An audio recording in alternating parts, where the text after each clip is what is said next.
Hi everyone. It is that time of the year where most of us are feeling a bit under the weather. It is approaching the winter season, and I think a lot of us are a bit anxious. What is circulating right now? Is it just the usual common cold viruses? Is it influenza? Is it COVID? What is it that is in the air? Today, I've got the pleasure of interviewing Professor and Dr. Cheryl Cohen from the National Institute for Communicable Diseases. She's a knowledgeable person on this subject, so we're going to dive into it and just unpack exactly what's in the air. Welcome, Cheryl. Such a pleasure to have you here. And yeah, please just give us some insights in terms of what you're seeing in the data, what is currently circulating, why are people feeling a bit sick right now? So thanks for having me. It's wonderful to be here. And right now, we're going into our winter season. And winter is when the respiratory viruses start spreading. And they do this for a few reasons. It's not fully understood, in fact, why they do this. But one of the main things is it gets colder and people crowd together.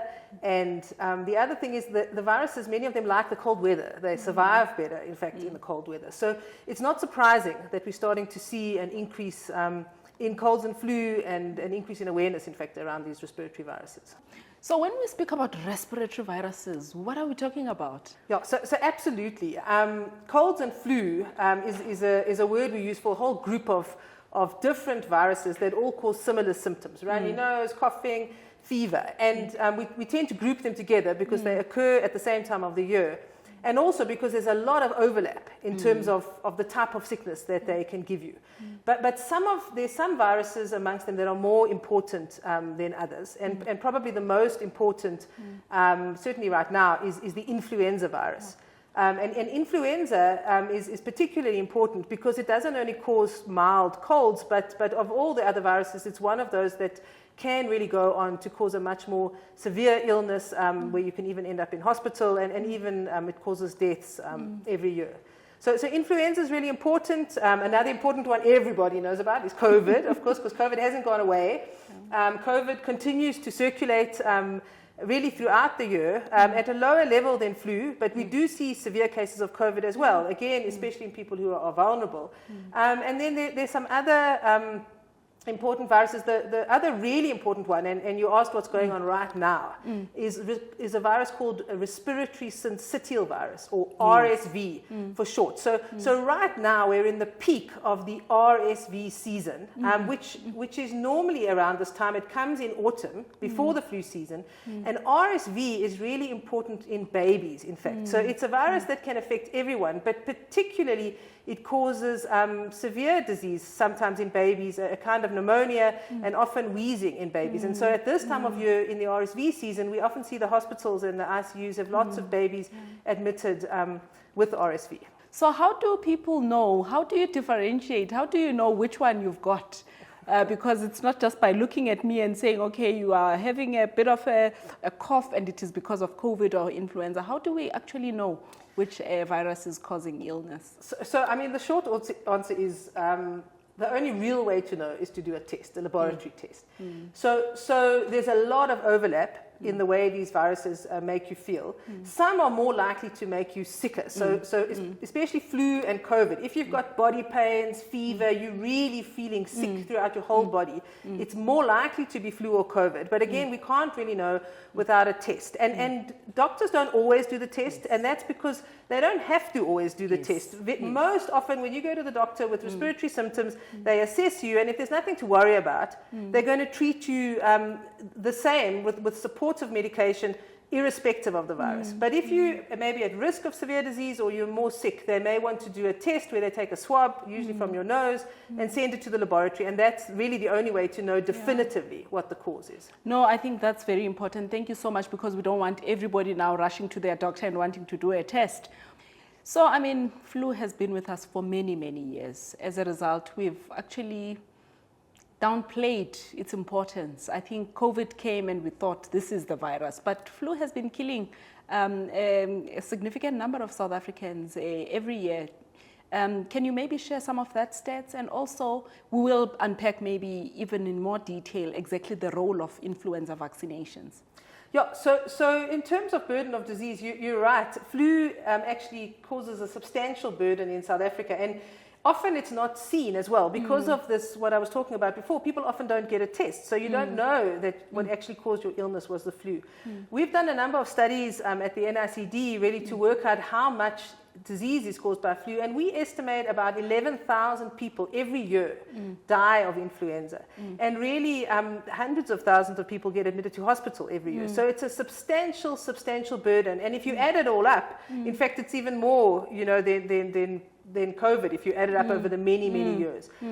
So it's really important for people to be aware that now in the winter you can get flu and you can end up really in hospital or dying from it even. Yeah. But at least there's something we can do about it, which is very important. So the flu vaccine, when can people go and get it?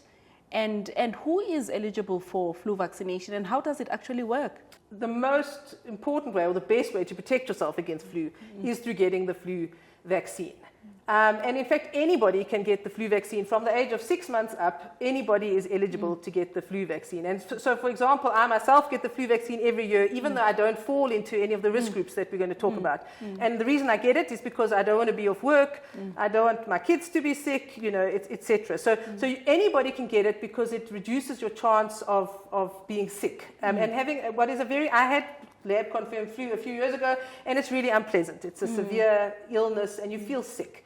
But the people who are most important to get the vaccine are those with underlying conditions. So elderly people, especially those aged 65 years and older, people with underlying illnesses, heart disease, lung disease, diabetes, people living with HIV, tuberculosis, pregnant women. Those are the top groups, and then also young children are more likely to be admitted to hospital, and so that's also an important group to get the vaccine. And the time to get it is now. So the flu vaccine comes available in the pharmacies usually towards the end of March. Now in April is the perfect time to get it before the season starts. And so really, if you haven't had your shot, especially if you fall into one of those groups, now is the time to go out and get it. The vaccine takes about 1 week to 2 weeks to be fully effective, and so you want to get it before the cases start going up, and we're really in the season. But really to highlight, if for some reason you are delayed, it's never really too late to have the shot, especially if you're in one of those risk groups. So even if it is a bit late when you realize, rather go and get it, because as long as flu is still circulating, you'll still be protected. Are there people that should not be getting the flu vaccine at all? So there are actually very few contraindications. So this is a vaccine that has been used for years, and it's hundreds of millions of people get this vaccine every year, and it's actually a very safe vaccine. The only real contraindication is if you have had a severe allergy in the past to a flu vaccine. The vaccine is made in eggs. It's produced in eggs. So people who have a very severe egg allergy, that's the one, which is a very rare thing actually, is the people who shouldn't have the vaccine. But even if it's a mild allergy, you can still have it. So it really is a very, very small group of people who've had a very severe reaction. And then the other thing that people say is that if you're sick, you shouldn't have the vaccine. Now, that's not an absolute contraindication, but generally we say if you're feeling sick, rather wait. Part of that is because otherwise, if you do have some kind of reaction, it's really confusing. You know, you don't want to have a shot while you're feeling sick. So if you have got a cold or flu, rather wait till you're better and then go and have the vaccine. Usually we say, especially if you're having a fever. Exactly. But I mean, if you've been coughing for the past few weeks and, you know, you're not very ill, you can still go and get it. That's fine, absolutely. So it's not a strong reason not to have it, but if you've just got sick yesterday, rather wait until next week. No, that's perfect. I mean, we've also heard that there are different types of flu vaccination that are available, one with 4 strains, one with 3. Which one should I go for? So that's a question, in fact, to which the answer is different this year to the answer I would have given you a few years ago. So as you mentioned, there are 2 types of flu vaccine. The one is called trivalent, which means 3 strains, and the other one is called quadrivalent, which is 4 strains. So before COVID, there were actually 4 different strains of flu that circulated. There were 2 influenza A's called H3N2 and H1N1, for those who want the name. And there were 2 B's, which were called B Victoria and B Yamagata. One of the fascinating things that happened with COVID is we know with our non-pharmaceutical interventions, we stopped the transmission of lots of viruses, and we stopped the transmission of flu so much that it seems that the one strain, which is called B Yamagata, has in fact disappeared from the planet. Awesome. which is amazing and unprecedented. So these days, there are only 3 flu strains that circulate, and so either vaccine is fine. Yeah. But you can, some manufacturers are still making the 4-strain one, and that's just because the regulation needs to catch up. And both are completely safe, they're equally effective, but either one is fine. Cheryl, a lot of people, have stayed away from flu vaccinations because they say, I've had many years of not having a flu vaccination and I've been fine. And the 1 year when I did have the flu vaccine, I was very sick. Can you please share that with us to just make us understand if the flu vaccine was the one that made the people sick? So I think the flu vaccine is one of those vaccines that really suffers from the fact that the time that you get it is just before the cold and flu season when the viruses are circulating. So it's very, very common, in fact, that you have the flu shot. Even sometimes you might pick it up at the clinic getting the shot, but more often you just catch something else around that time, and then people very often attribute it to the flu vaccine. But the flu vaccine itself is actually, there's no live virus in it. It can't give you the flu.